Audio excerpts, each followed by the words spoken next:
Good evening and welcome to my another video. সন্ধেবেলায় এক পেয়ালা গরম চায়ের এক উষ্ণ শুভেচ্ছা তোমাদের জন্য থাকলো আমার তরফ থেকে।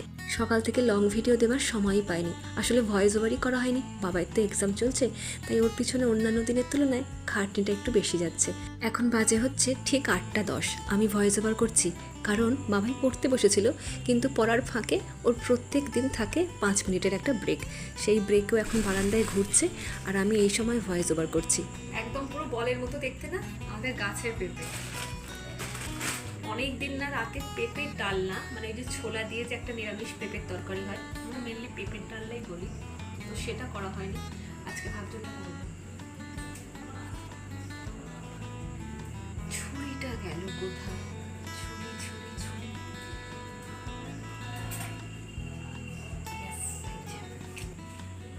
বাবার কালকে ইংলিশ 1 পরীক্ষা আছে, সে পড়ছে, হয়েই এসেছে পড়া, লিখতে দিয়ে এসেছি। তো আমি ভাবলাম এই সময় এটা কেটে ফেলি। বাবাই বসে নেই তো?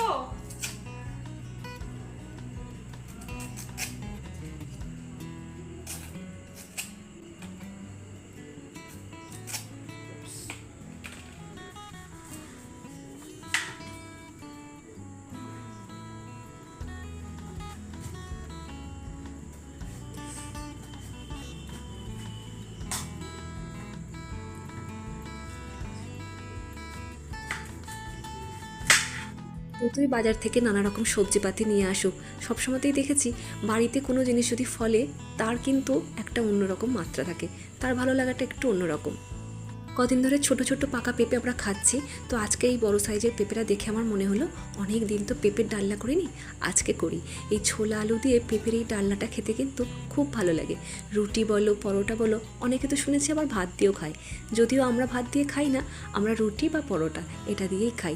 একটু মিষ্টি মিষ্টি থাকে, তো যার জন্যে রুটি পরোটার সঙ্গে খুব ভালো যায় এটা।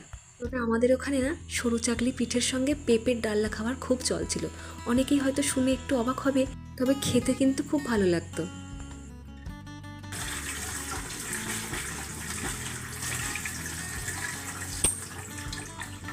কি মজার ব্যাপার না, ভিডিওটা খুব কম করে 2 মিনিট 45 সেকেন্ডের, কিন্তু মজার ব্যাপার হলো এর মধ্যেই আমার পেঁপে কেটে তরকারিও বানানো হয়ে গেল।